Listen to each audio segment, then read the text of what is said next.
We've all heard the story of Chanuka, and we hear the summary of Chanuka being told to us time and time again about, basically the Greeks forbid different Torah laws such as Brit Milah, Rosh Chodesh. There's fast assimilation of the Jewish people that are adopting this Hellenistic ideology. And so 5 priests, the Maccabees, they join up together and they just we're gonna chase the Greeks out of this empire. So they gang up together and these 5 priests chase them out and a few men join them along the way. And then they go to liberate the temple in Jerusalem, and they want to light the menorah after they clean out the temple, and they only have enough oil for one day. They light it and it lasts 8 days. This is the summary, we hear time and time again. And this is kind of like summarizing Yetziat Mitzrayim, the Exodus of Egypt, in a way saying, all the Jewish people were enslaved by Paro. And so he just decreed, all the Jewish babies get killed, and someone's like, I'm going to save my baby, and they put it in the river. He floats along, and someone from Paro's household takes it in. He's like, I'm going to take this in. He's raised in Paro's household.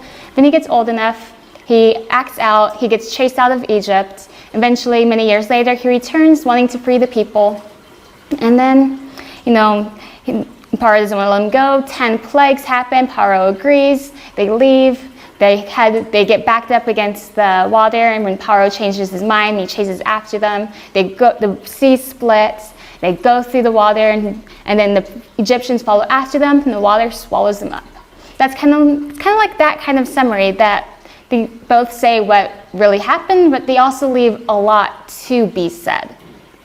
Many details are glossed over, and we learn the details of Yetziat Mitzrayim because we go over it year after year after year on Pesach when we read the Haggadah, when we're trying to relive that moment as if we're there ourselves. But with Hanukkah, we don't really go into as many of the details. We are more like Hanukkah parties, spin the dreidels, eat the sifganiot. It's time of a lot of fun, but we don't really go much into the history and what led up to these events. And so, such as, who are the Greeks? Such as with Rome, that they come from Esav, Edom. So, who created the Greeks, and what type of characteristics do they put into the Greeks? And next is,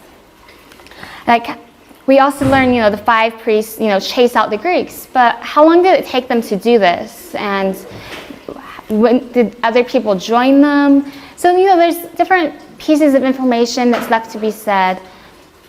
And so, we're going to start out talking about the Greeks.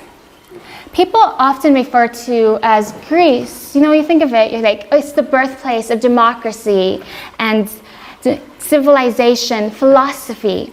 People always talk about how, Greeks introduced culture into the world. Politics, literature, art, architecture, and sports in a glamorous scale called the Olympics. And the Greeks, they really set off to showcase humanity. They wanted to flaunt every aspect of their lives. They wanted to beautify it. And they loved intellect. They loved literature, art, poetry, drama, music, sculpture, so on. And the sages teach that the father of the Greeks originally came from the son of Noah named Fets. When God destroyed the world, Noah went onto the ark with his wife, his sons, along with his sons' wives. And when the flood ended, everyone left the ark. And Noah, after witnessing the destruction of the world, that was a bit hard on him, and he kind of got drunk and he passed out. And his middle child, named Ham, he walked into the tent and he saw his father lying there exposed, completely in the nude. And the commentators, some of them say that when he saw his father, he castrated him so that he couldn't have any more children, so that way he wouldn't have to share his share of the world being divided with anyone else. And so Ham, he went out of the tent and he told his brothers, Yefet and Shem, what he had done. And Yefet and Shem, they weren't happy at this news. They're like, you did what? And they took pity on their father, and they placed a garment behind their backs. and they walked backwards into the tents. And so they wouldn't look at their exposed father. And when they walked backwards, and they just kind of let the garment fall back off their shoulders so that it would cover him. And when they left the tent without gazing an eye on him. And when Noah wakes up, he realizes what had happened. And in Bereshit, chapter 9, verse 25, he curses Ham and Ham's son Canaan. And then afterward, he blesses Yefet and Shem, saying, "The beauty of Yefet within the tent of Shem." We see the connection already with Yefet being beauty, as it comes from the Hebrew word Yefeh, meaning beautiful. But Yefet and Shem both honored their father, so why is their blessings a little bit different? Why is it that the beauty of Yefet will dwell in the tents of Shem? Why is Yefet seeming to get a little bit lesser when that is the tents of Shem he's dwelling in? Whereas Yefet is also the older brother and Shem is the youngest brother. So why is their blessings different? And one of the opinions is that Shem, he saw beyond the physical of what happened to his father. He also initiated this act. He heard what happened. He's like, this is horrible. Like, Yefet, let's go cover him. Like, he initiated it. But Shem was more appalled at the spiritual aspect of this act. He understood what had happened to someone who was made in the image of God. And he looked at it in a spiritual way, and therefore he merited to have a blessing that had to go with the spirituality, because a tent is known as a place of learning and studying. Whereas Yefet, it talks, his beauty. Yefet saw it, and he saw the disgrace that had happened to the human body. And he wasn't looking at the inward part, he was looking at the external part of and therefore he was rewarded with the external things in this world. Yefet had 7 sons, and one of them was named Yavan, and he became the father of Greece. And such as the blessing for Shem was passed down through Abraham and then to the Jewish people, and the blessing of beauty was passed from Yefet to Yavan and then to the Greeks. And so this entire idea of beauty just enlivened and festered in the Greeks and just grew and grew and grew. And the land extolled in this idea of the physical beauty of the body. And all of their Olympic sports were all done in the nude. And they loved fine arts and sculpture, poetry, drama, literature, architecture. The Greeks came into the world with the goal to infuse the ideal beauty and perfection into everyone. The Greeks worshipped this idea of physicality and beauty, and they went as far as the famous philosopher Aristotle. He wrote that killing children was a necessity, it was essential for functioning society. He wrote that there must be a law that no imperfect or maimed child shall be brought up, and to avoid excess in population, some children must be exposed, thrown into a trash heap, or left out into the woods to die, for limits must be fixed to the population of states. Notice that there's no malice to the tone of this in leaving a child to die. Aristotle related this idea in a cold, rational way. It was just a calculation that overpopulation is dangerous. It hurts the economy. Not enough jobs, food, and land to go around. And if someone should go, it should be, the maimed or the disabled and handicapped child who's just going to grow up to be a weight on society.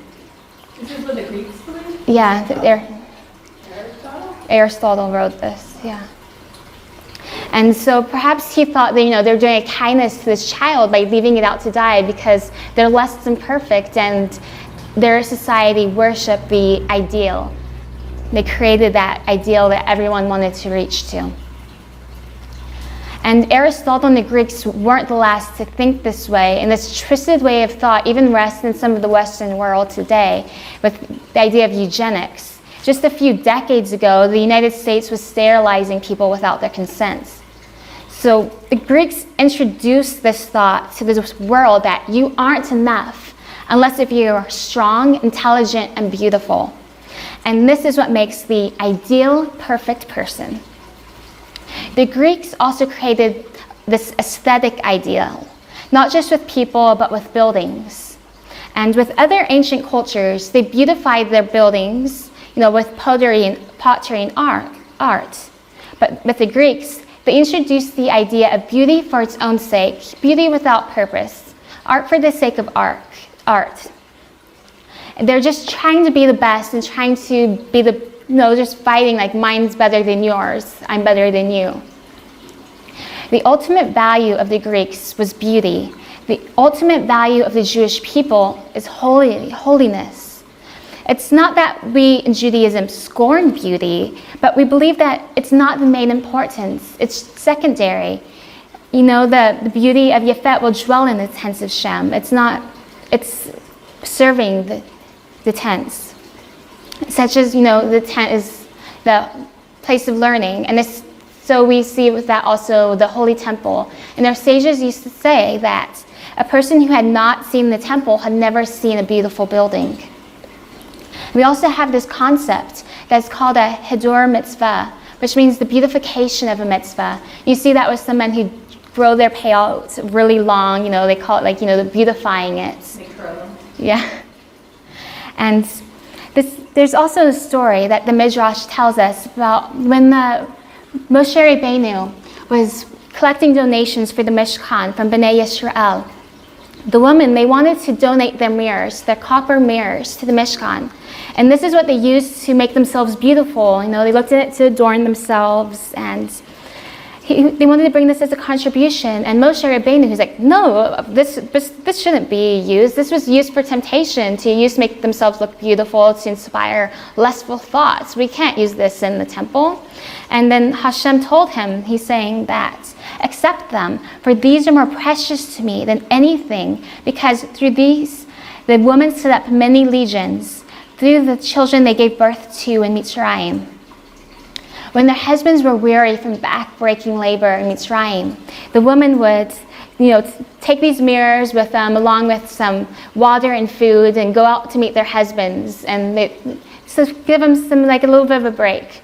And they come and they give them the food and water, and they would try to seduce their husbands by having this little copper mirror and saying, I'm more beautiful than you are, showing it back at them, And then they use these copper mirrors to inspire their husbands to continue to procreate when they were in Mitzrayim.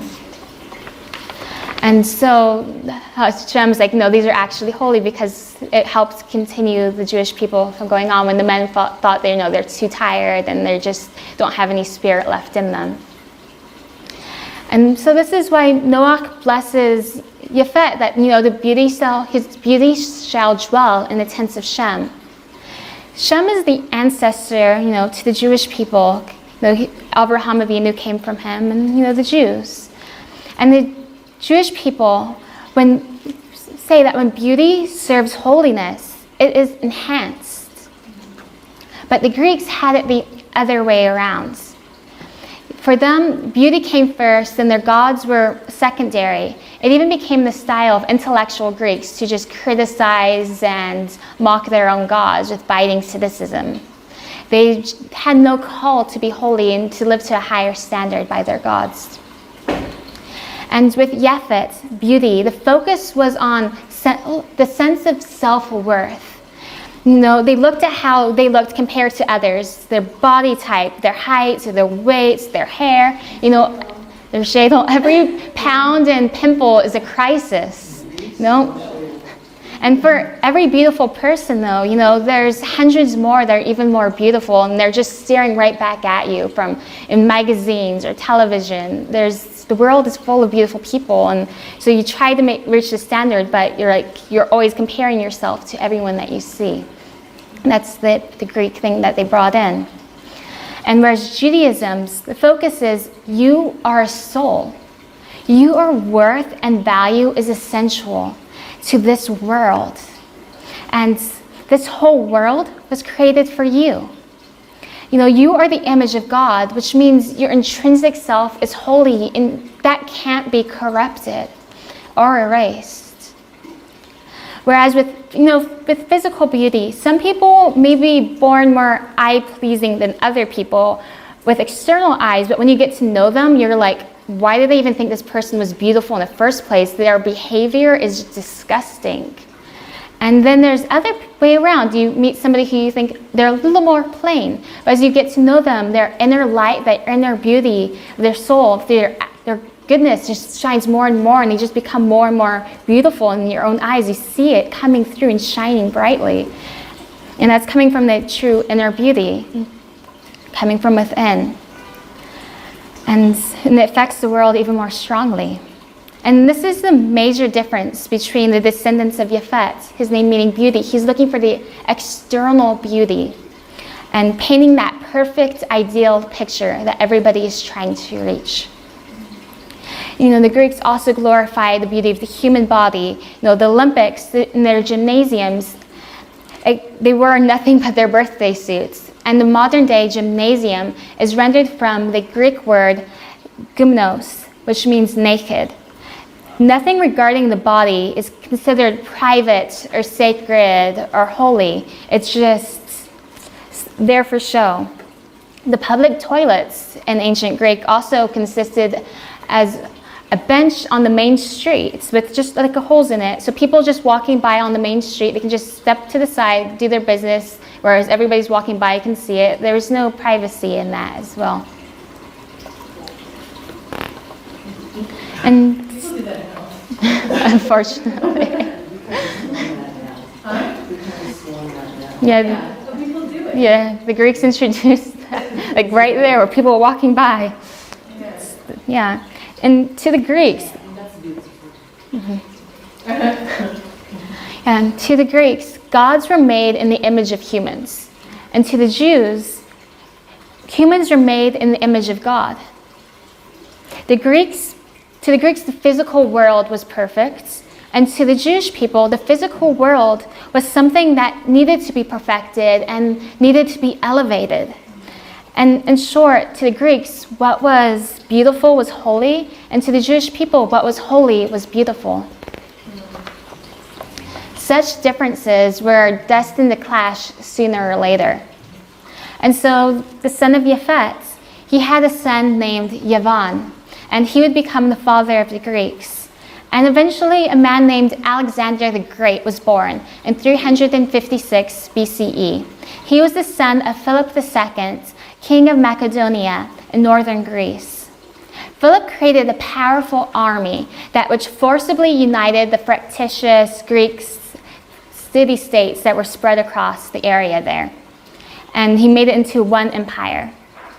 And from an early age, his son Alexander had displayed tremendous military skill and prowess. And he was appointed to be the commander of his father's army when he was only 18 years old. And having conquered all of Greece, Philip was about to embark on a campaign to invade Greece's arch enemy, the Persian Empire. But before he could invade Persia, he was assassinated, and then Alexander then became king in 336 BCE. And 2 years later, he crossed what's known as Hellespont in modern-day Turkey with about 45,000 men and invaded the Persian Empire.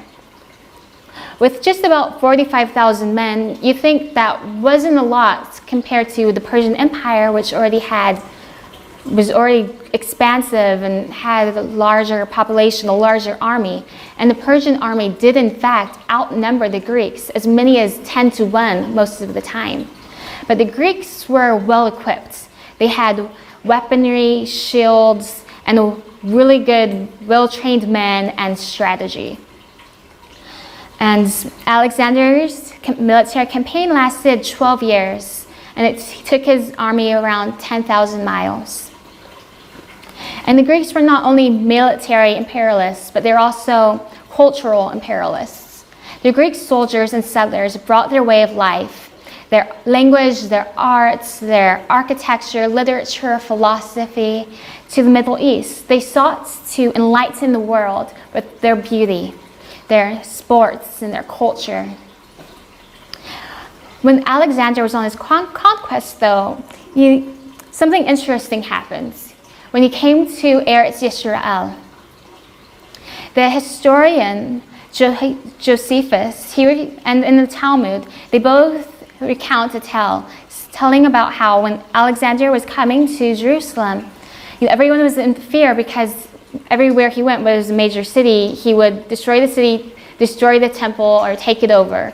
And the Jewish people were still living a holy lifestyle. They had the second temple, and they were afraid what was going to happen. And so the high priest, he's like, I got to do something about this. So he goes out of the city at night, and he approaches the Greeks' massive army that's encamped close by the city. And he goes up to try to find Alexander the Great. And Alexander the Great sees the high priest in all of his high priest garb, the breastplate, everything. Alexander, he falls to the ground and bows before the high priest. And when his general who's standing next to him is like, why are you bowing to him? You're Alexander the Great. You don't just bow to anybody. This is really weird and unusual. And Alexander, he said that this man in this garb, what he's wearing, he appeared to me in a dream, and he blessed me in my conquest, and told me that I would be successful in conquering this world. And because of this, he spared Jerusalem, and he spared the temple, and the Jewish people and Israel was peacefully absorbed into the Greek Empire, whereas everywhere else there was fighting going on for the conquering. No, Eretz Yisrael was peacefully absorbed because he had this vision of the high priest in his dreams. And when he did this, the rabbis decreed that year, all the newborn babies would be named Alexander. And it's still a Jewish name to this day because of that. And also the date of the meeting was the 25th of Tevet, and it was declared a minor holiday because he saved it. Jerusalem was spared. So during Alexander's conquest of the known world, Jerusalem and the Jewish people were all spared and absorbed peacefully into the empire. No harm came to the Jews. Alexander liked them. The temple wasn't defiled. So when did things start to go sour? As the Greeks stretched out through the Middle East, they introduced their culture, Hellenism, which consisted, all those things stated before. And the vast majority of the world adopted their culture with open arms. And even those who might have immediately rejected it, they were sucked into its glamour just a few years later. And for the long time, the Greeks did not try to interfere with the Jewish practices, and they preserved the rights of the Jewish people. And the Jews continued to flourish under the Greeks' rule for 165 years. The majority rejecting Hellenism and holding on to their Jewish mission and sense of self, knowing that holiness was first and foremost. The Jews were not just unassimilated, they couldn't be assimilated. And generally, the Greeks were tolerant, do whatever makes you happy. But with time, Judaism, with its intractable beliefs and bizarre practices, it began to stand out and as an open challenge to the Hellenistic ideology of their world supremacy. And this challenge for the Greeks became more and more intolerable. When Alexander died in the year 323 BCE, his empire kind of died with him. His empire was split into 3 different pieces, and 3 of his different generals took the 3 different pieces. And at first, Israel was under the Ptolemaic section, which capital city was in Alexandria, Egypt. Things were smooth for the Jews. The Greeks actually quite liked the Jews. They never met people like them before. No, the Jews were intelligent, and they had a system and these laws that a lot of these other countries they didn't have. The Torah had set these structures beforehand, elevated this society, and they're like, wow, impressive. And philosophical Greeks loved to talk with the Jewish people, but the Jews also completely baffled them. The Greek historian Hedorah from 360 to 290 BCE, he describes the unique monotheism of the Jewish temple in Jerusalem because he had never seen anything like this. He says, there's no image, nor statue, nor votive offering therein. Nothing at all is planted there, neither grove or anything of the sort, not even flowers. The priests abide therein both nights and days, performing certain purification rites and not drinking at least a drop of wine while you're there in the temple. The Greeks couldn't understand this Jewish view of the Torah, specifically the Jewish view that the entire world was created by a single God who not just created the world, but he was immortal, he was invisible, and he cared about the affairs of humans. And he controlled every little thing, and they couldn't understand a God who could care about mortal affairs of humans. They couldn't understand that, their gods were all separate and they did their own thing and they partied and drank wine and they got into trouble. And, their gods were like humans. They fashioned their gods after humans. No, they couldn't understand this Jewish concept of God. And also, strange that the Jewish laws, it told people, how to treat people's social responsibility. And, there's a whole lot of all the requirements, and there's a respect for life. And it was just the opposite of all the Greek ideals. And the Greeks even had the Jews translate the Torah into Greek for them. They had 72 different rabbis, and they put them into 72 different rooms and had them translate everything into Greek. But all of this changes over 100 years later in year 198 BCE, when one of the three empires, the Seleucids, led by King Antiochus III with his army, he takes control over Israel from the Ptolemies. And still then, things weren't bad yet. It wasn't until his son, King Antiochus III's son, Antiochus IV, comes into power. And Antiochus IV, he finds himself, what's that? What year was that? Year 198. That's Antiochus. That's when they take over Israel. The third. Yeah, the third takes over. Yeah, and Antiochus IV, he comes into power, and he finds himself under a lot of pressure. He's trying to hold back, the Egyptian part of the third empire of the Ptolemies, and he's also worrying about the rising power in Rome. And he looks over his empire, and he's trying to think, where's the weak spot? Where can I protect my kingdom? And he picks out the weakest spot is where Israel is. It's bordered by Egypt and the Mediterranean Sea, where the Rome could come in by.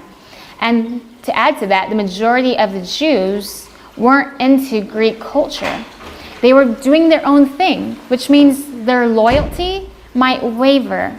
And since, they aren't doing what he's doing. And so this is the situation he now seeks to remedy. Antiochus IV, in 169 to 167 BCE, he takes heavy action trying to Hellenize the Jews of Israel. He's attempting to destroy Judaism, and this is just bringing a reign of terror during these 3 years. Wait, sorry, 2 years? 169 to 167? Yeah, Okay. it's the main part of it.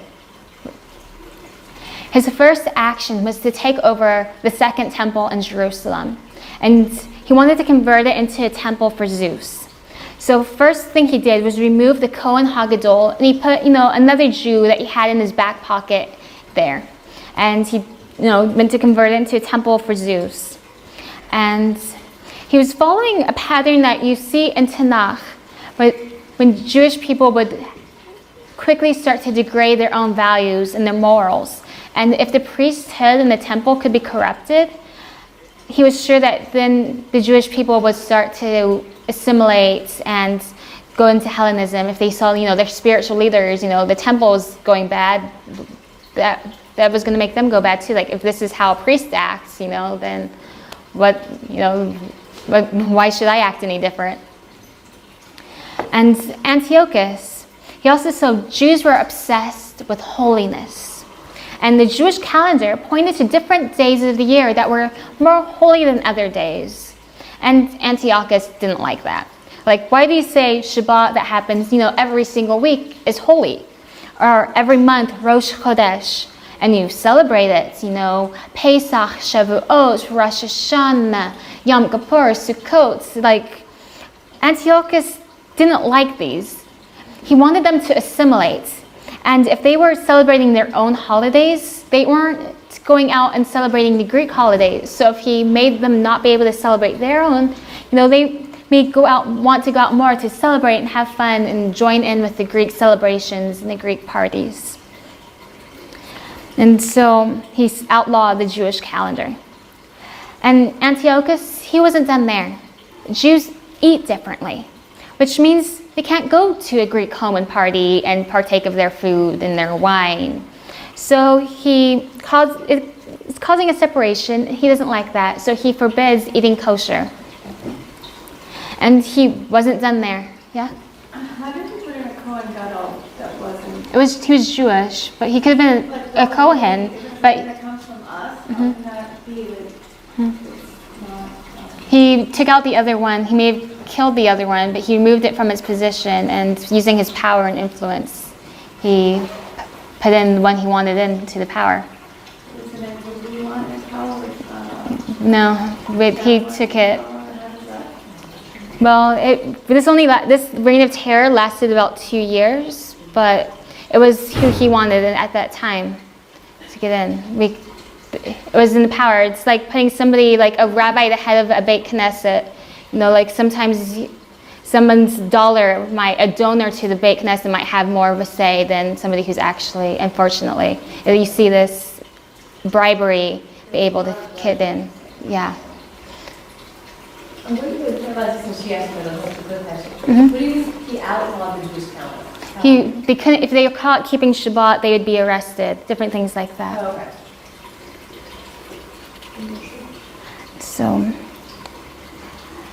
So he wasn't down there with forbidding the Jews to keep kosher. Jews would also spend hours and hours, studying Torah, going over the scrolls, looking at the Hebrew and delving deeper and deeper into it, and spending way too much time, he would say, studying Torah.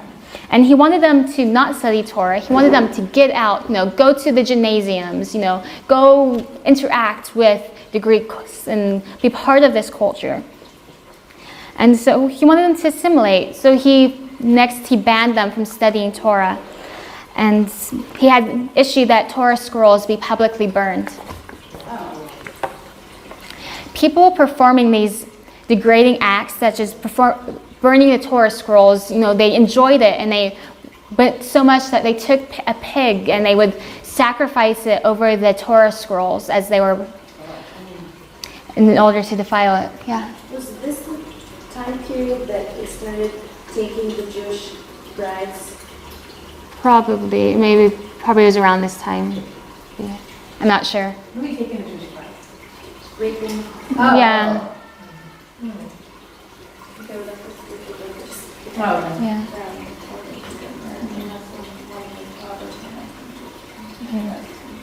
Yeah. And so Antiochus, he knew that pig was abomination to the Jewish people, and it was repulsive to him. So he decided to make pigs as a regular daily sacrifice in the holy temple, so that people could also worship all of their different Greek gods there as well. And finally, as expected to be from a culture that believes the human body is perfection, Antiochus, he forbids circumcision. And to the Jewish people, this is a physical, tangible sign, of their covenant with God, and it intimately ties in with the connection to the land of Israel. And we believe that man is born imperfect, and circumcision is part of that act of bringing spirituality and holiness and elevating everything. And that's our life's mission, to bring out the holiness in this world. We aren't born perfect, but to the Greeks, this is abhorrent. We're born perfect, and circumcision is mutilation of perfection.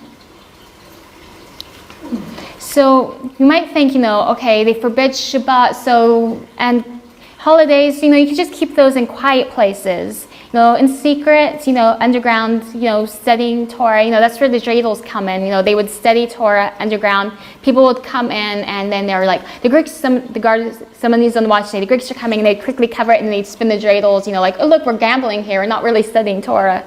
Like, this is, so things did start going underground for a while. Is that when the dreidels started? That's, oh, wow, that's so cool. Yeah. I mean, it's not all of them. They had to do that, but like... Yeah. And so they were just like, things were starting to go and quiet, but it wasn't easy because the families knew who was the most devout Jews before. And for a coin or something, they could easily turn in a neighbor. People who were more devout were under close eye, and they had to be extra careful. And the altars, the Greeks decided to set up altars in every single village around Israel because they wanted to see the Jews sacrificing the pigs. They didn't don't have to go to the temple. We want you doing it right here where we can see you. Like, we want to make sure you're doing this. And this wasn't a war, a typical war you see against people like, I hate this group of people, like they're my enemy. The Greeks didn't do this because they hated Jews. They actually liked the Jews. They just wanted the Jewish people to be more like themselves. This was a war against religion. And this was the first religious war. They just wanted to be like them. And this was different from other polytheistic nations, whereas when they take over a nation, they usually just adopt their gods along with their own gods. They don't really pose a threat to each other. You see, Rome absorbed the Greek god Zeus, and it became Jupiter. So the god Zeus became the Romans' god Jupiter. They absorbed it and they made it their own. And that's like a lot of the polytheistic countries. They would take the other god and absorb it into their own polytheistic ideas. Yeah, but the planet's named after a god, a fake god. Yeah, yeah. All the planets are named after different. Yeah. But the Jews, their God posed a threat, and like any of the other places, their God posed a threat. And during this time, there's a story in the Talmud that recounts of a woman named Hannah and her 7 sons. Antiochus, he came to Judea. He wanted to see, his enactments in full force. And during this time, a woman and her 7 sons were caught not doing, whether it was deciding not to sacrifice a pig or caught keeping Shabbat, they were caught keeping something that, that was now outlawed. And they were brought to King Antiochus. And he goes to the eldest son, and he's like, okay, all of the children, the mother, they're all standing close by, and he tells the first one, telling him to abandon the Torah. And the young man responded confidently, why do you bother us with this long speech, trying to inflict your abominable religion upon us? We are ready to welcome death for the sake of our holy Torah. The king was furious. He ordered that the boy's tongue, hands, and feet be severed and placed into the fire. And the soldiers proceeded to torture the boy while his brothers and the mother watched. And Antiochus was sure that if they saw that them in this pain, the pain of the brother, that would inspire them to okay, don't do that to us, we'll submit. But instead, it inspired the family and stirred inside of them a deep resolve to accept their fate and to sanctify God's name. And when the second brother was brought to the king, even the members of the king is please just bow to this idol he wants you to bow to. We don't want to torture you. This is nothing personal. We're not doing this because we have malice toward you. We just want you to do what we're doing. But the boy, however, he's saying that, do what you will with me. I'm no less than my brother in my devotion to God. And his torture was just as bitter as his brother's. And to the amazement of all, the third brother, he didn't bend in the slightest, and the same fate happened to him. And the fourth brother, he echoed the same words, and he faced, that same death. And the fifth brother, he said to Antiochus, don't you suppose that God has handed us over to you to exalt you because he hates us? It's because he loves us that he has granted us this honor. God will take his vengeance upon you and your progeny. Seeing these horrible deaths, they still didn't even waver. They weren't shaken. They were stronger in their resolve to be, die Kiddush Hashem. And the sixth brother, he was brought, and he said the same thing as his brothers as well, in his words talking about deep faith in God, and also the ultimate requital of the suffering of his servants. And through this horrible sequence of events, Hannah stood by her sons and watched, and giving them strength and encouragement. And now the youngest child remained to face the king, and he was about 7 years old, and he was brought to the king. And the king is trying to bribe him with silver and gold. Here, take this, I'll give you a lot of silver and gold if you just bow to this idol. It's I'm looking bad in front of my men, I need you, please do this. I don't want to have to hurt you, you're a cute kid. I don't want to have to hurt you. Just bow to this idol. And the kid's no. It's the same, resolve as brothers. And so the king's okay. He drops his signet ring and it's look, just bow down to pick up this signet ring, and everybody else will think that you're bowing down to this idol. But we both know that you weren't bowing to the idol. You're just picking up my signet ring. And the little boy is no, there's no way I'm doing this. And he just spoke with, let me see. For he refused, and this just made that Antiochus even more angry. Even this little boy is refusing him, and he's trying to be nice here, and the boy's no. And so he's okay, I would kill this boy and make sure his death is even more bitter than the rest of the other sons. And when they're taking the son away, Hannah is wait, let me just hug my son and kiss him one last time. And she tells him, saying, tell your ancestor Abraham Avinu that you bound only one son upon the altar, but I have bound 7 sons. Saying that, because Abraham Avinu with gladness and joy, he went to go bound Yitzchak. Whereas Hannah and her sons, she bound 7 of them, and she didn't waver with all Kiddush Hashem. This is a sacrifice. Do we know who Hannah's husband was? What? Do we know who Hannah's husband was? I don't think so. Yeah, I'm not sure, but.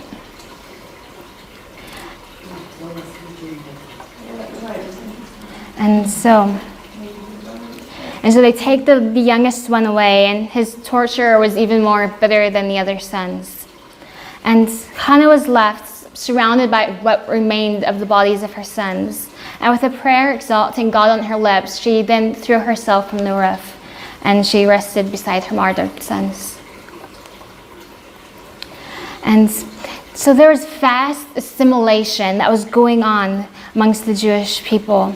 And there was also started becoming a civil war because there was this vast assimilation that was happening. And there was a lot of people whose love for Torah brought them to the grave. And we know the details of the Jewish fight against the Greek and Hellenism from the writings of the Jewish historian Josephus, and also from the book of the Maccabees, which was written as the official court history for the Hasmonean dynasty. And not only was the war against the Greeks that broke out, but there's also a civil war against the Jews who had adopted the Greek culture, and then those who fought it clinging to monotheism. And these were the first people to die because they chose monotheism. So how did this war begin? So in year 167 BCE, the Greek troops came to a town in Modi'in, and they demanded that there they see that the Jews are sacrificing a pig to the Greek gods. And Madasyahu, who was an elder of the community and a Kohen, he refuses. But he sees a Hellenized Jew do the unthinkable and sacrifice the pig. And Madasyahu, he stabs the Jew, killing him, and then kills the guard.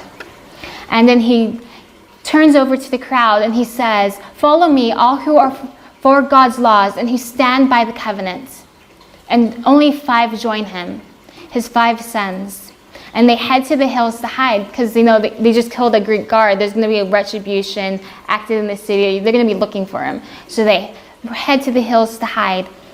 And while they're there, they organize a guerrilla army led primarily by his eldest son, Judah, named Maccabee, which means the hammer. And because he hammered the Greeks. We don't know how large exactly the Maccabee army was. It started with about 5 men, and they were trying to remain secret, trying to be hidden. They didn't recruit a lot of people, and over time they just had a handful of men join them. But this handful of men took on an army, fighting like one battle, army up to 45,000 men. And the Greeks didn't just have a numerical advantage. They also had trained soldiers, quality weaponry, and they had war elephants, which are like the tanks of the ancient world. And the Maccabees, they had none of these things. But that didn't hold them back, and it didn't deter them in any way. Most of the battles took place between the coastal area and the Jerusalem hills. And the Greeks would march their armies, through the mountainous areas heading toward Jerusalem, and the Maccabees would spring out at them and attack. And this battling went on like this, not just for days, not for weeks, not months or years, but it went on for many years. But all the loyal and courageous Jews, joined them, and from time to time, they would just leave their hiding places when the Greeks least expected it, and they fall upon enemy detachments and outposts. They were always surprising the enemy by just popping out, like they're hiding in the cave here and they're walking above and they just pop out of the cave and then they attack. So there's a lot of caves in that area. And they set out to destroy all these pagan altars that the Greeks were setting up in every single village. And the Maccabees, they won battle after battle after battle. And one of them, they fended off an army of up to 40,000 men. 40,000, yeah. And this fighting took place for 25 years. But only after 3 years, the Maccabees returned to Jerusalem to liberate it. They didn't waste a second of it either. They went to the temple after 3 years of the fighting. They cleaned out the temple, and it had been filled with all this Greek idolatry, and they cleaned everything out. They built a new altar. The menorah that was there before, it had been stolen. So they built a new one out of a cheaper metal. And then they decided on the 25th of Kislev, when they had finished doing this, that they were going to light this menorah. It was in the year 139 BCE. And so they had this altar. Since the golden menorah, they built a new one, and they wanted to light it. And so they searched around and they found one sealed little container of pure olive oil that had the seal of the high priest on it, one that was a righteous high priest. But there was just a small amount of oil, just enough to last one day. And, they decided, let's just light it anyways. It's going to take us a while to make more, but let's just light it. And by miracle, it continued to light for 8 days. And one of the nice things about that is the creating pure olive oil. It's not just like, it's not just going and crushing all the oils you can to make pure olive oil. It's a long process. I once went on a teal here in Israel, and it went to an ancient olive press that was in the cave that showed like different ways they pressed olives throughout the different centuries when technology developed. And they talked about how you'd make pure olive oil. And they would take a single olive, they hit it against something, and the little oil would drop. When they put it to the side, they'd grab a new piece of olive. The first drop they would keep. And they would do that with so many olives, and they would only take the first drop from each of these olives. So the process of making more oil actually took a really long time. So the miracle lasted 8 days, and it gave enough time for all this pure olive oil to be produced.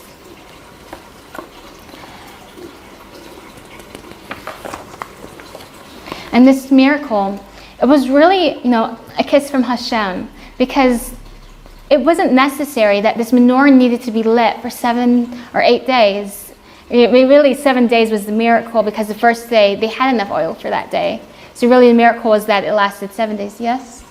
How long did the menorah not be lit?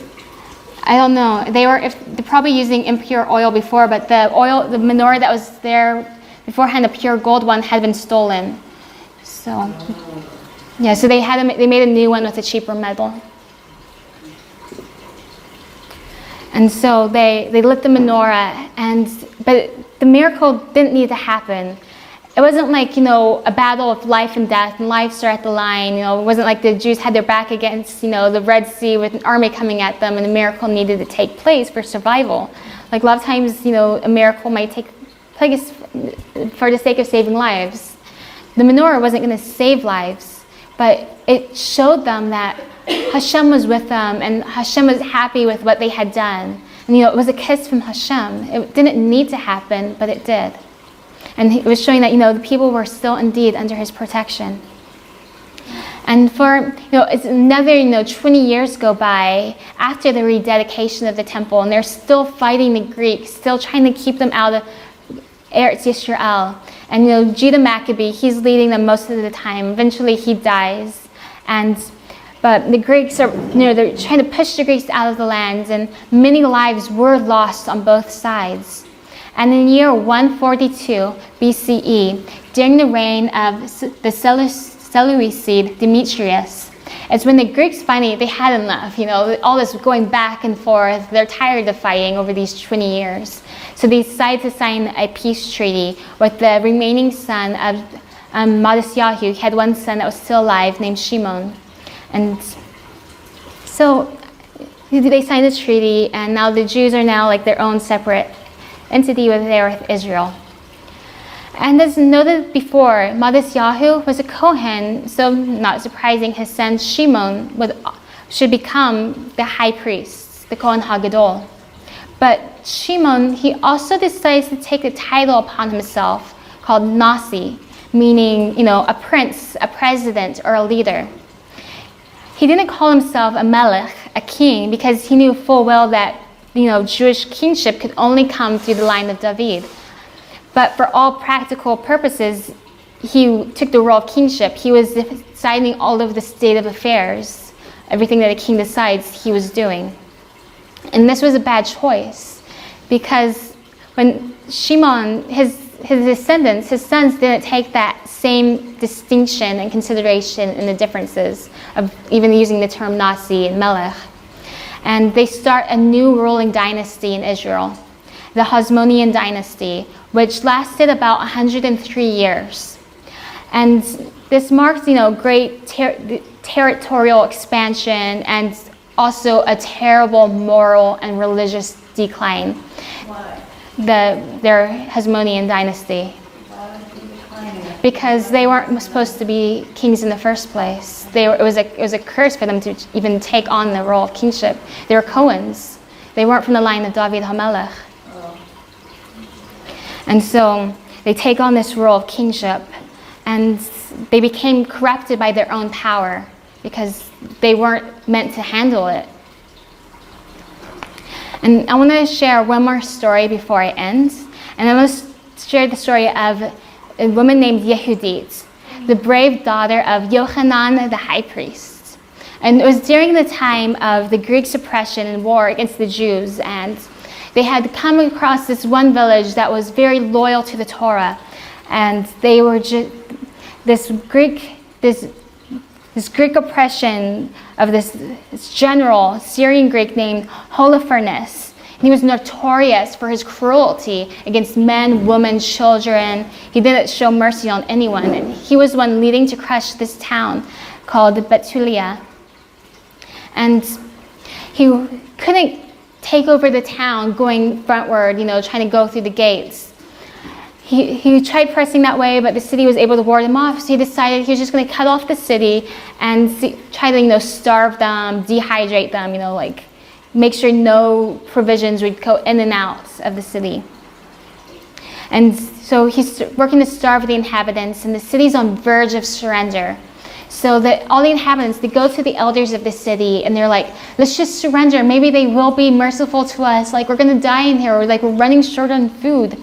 And when the Uzziah, one of the one of the eldest of like the elders who led the elders, he tells them like, okay, I know you're all pressing to surrender, but let's give us 5 days, and maybe Hashem will give us a miracle and something will happen, but just wait 5 days.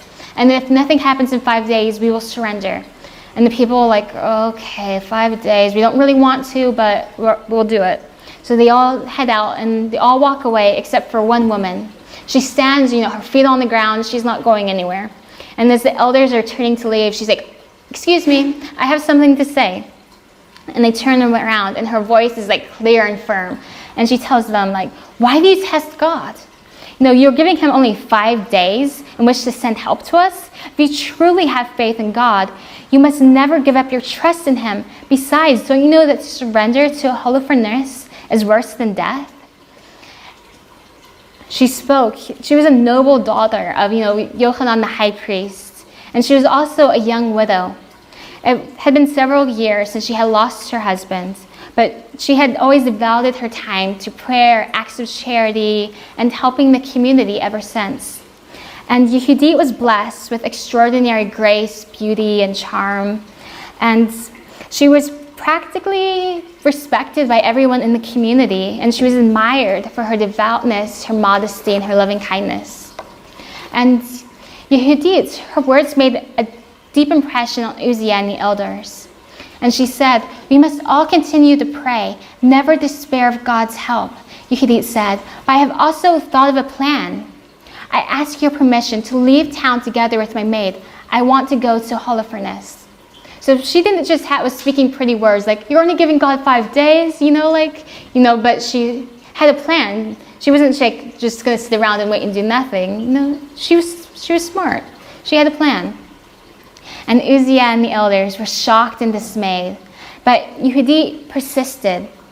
And she said, it happened before. God has sent the salvation, of the Jewish people through the hands of a woman. Yael, the wife of Yabner.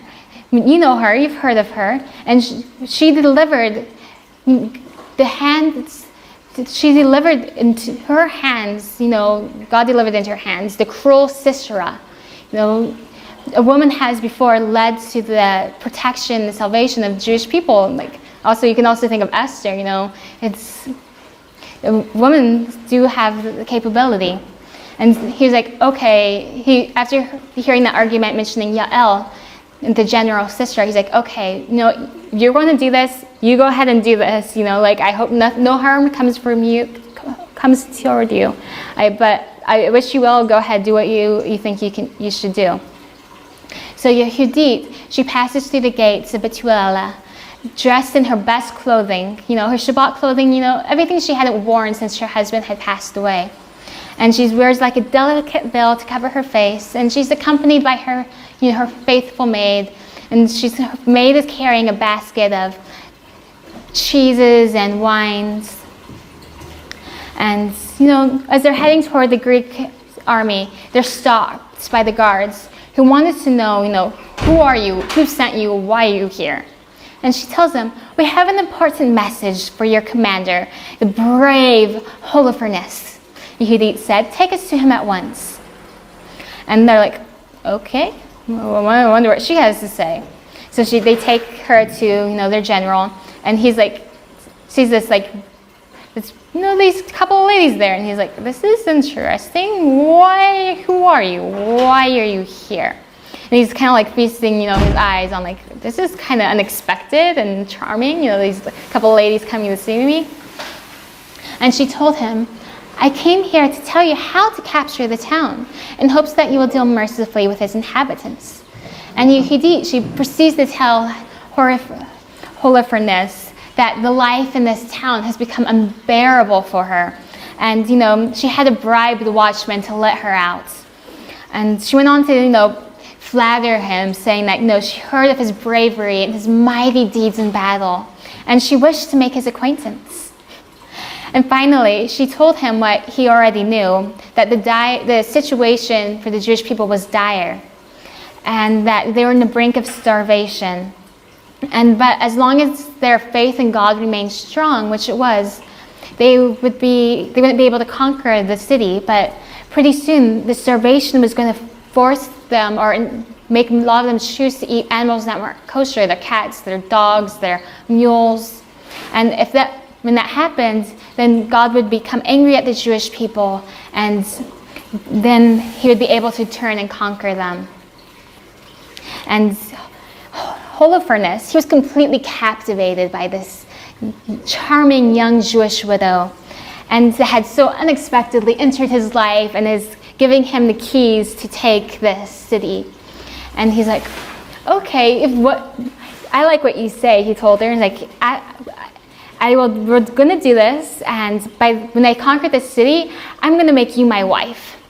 And so she kind of got to that status of becoming betrothed to him, and he instructed that everybody in all of his army and all of his men not to lay a hand on her or her maid, not to molest them, and to give them like a ride space so that they can feel comfortable walking through the camp. And also, since it was kind of the betrothed thing, he wasn't going to like overstep that boundary right at this moment. He was going to wait, till like after he took the city and then be with her. And so they kind of like made this kind of deal.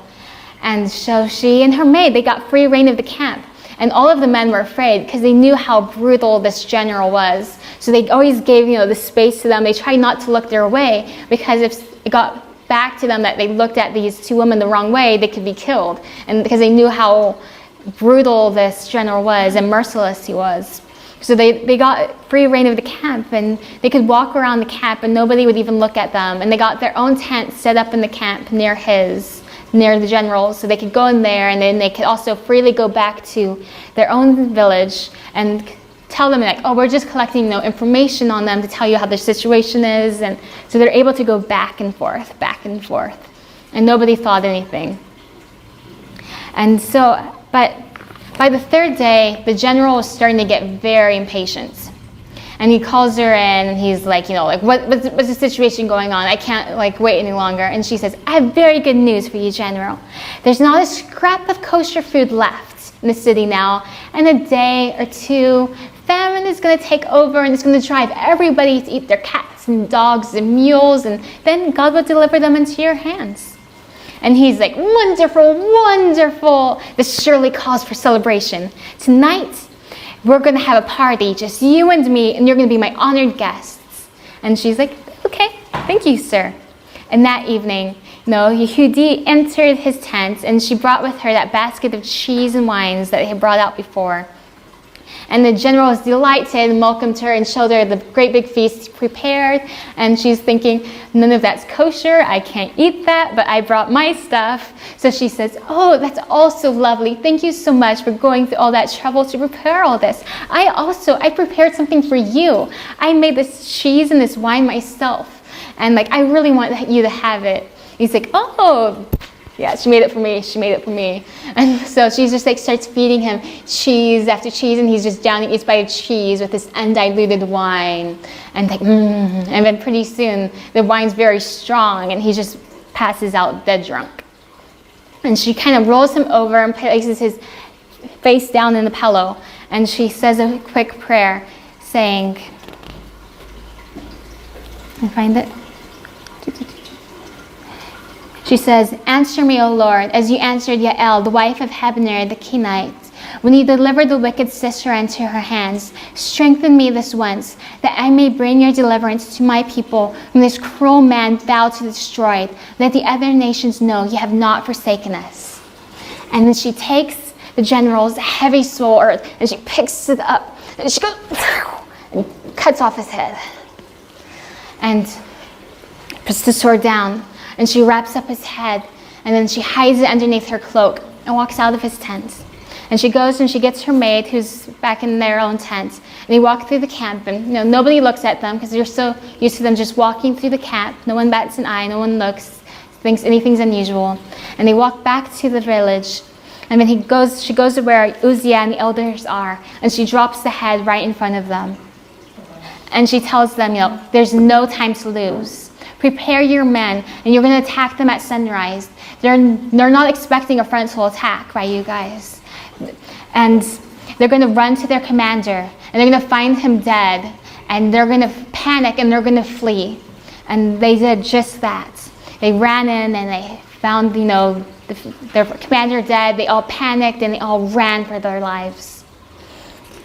And the Hanukkah and its events that led up to this, it's not really about, the war or the lights so much. It's not about those miracles, but it's about the struggle of the right to be a Jew and the right to observe Torah and the mitzvah and to serve Hashem. During Hanukkah, we remember the 25 years, that the Maccabees, fought for this right, the right to be a Jew. And we remember Hannah and her 7 sons who died of martyrdom just for that right to be a Jew. And then also Yehudit, who was brave and courageous, and she took into action to save her own town. And as stated before, to the Greeks, gods were made in the image of humans, and to the Jews, beings were created in the image of God. To the Greeks, the physical world was beautiful and was perfect. To the Jews, the physical world was something that needed to be perfected, needed to be elevated. And in short, to the Greeks, what was beautiful was holy, and to the Jews, what was holy was beautiful. And the ultimate value of the Greeks, the descendants of Yefet, was beauty. The ultimate value of the Jew is holiness. And just a glimpse at today's contemporary Western society reveals that the battle of Hanukkah isn't over yet. The world tells us that we aren't enough. We aren't thin enough, we aren't pretty enough. We need to dress in a certain way. And this is all lies. This is not where our thoughts and focuses should be. We're getting caught up in something we can never reach. This doesn't mean we can't dress nice, but we just shouldn't make our day about dressing nice. On Shabbat, it's good to wear, clothing that's nicer. Beautifying, the mitzvah, making Shabbat nicer. The beauty of Yefet was called to dwell in the tents of Shem. Beauty is to serve holiness. And Judaism, the focus is on that you are a soul. Your value and your worth is essential to this world, and this whole world was created for you. And you are the image of God, and your holiness, it's intrinsic and it can't be corrupted, it can't be erased. So I give a blessing that each and every one of us will see our value, will see our worth, and not get caught up in this Hellenistic ideology that still manifests in the world today, that's trying to tell us that we aren't enough. And know that you are special and that you are worthy, and that we are, we're called to live a holy lifestyle and to let that inner light, that true beauty shine through, bright for the world to see. Thank you.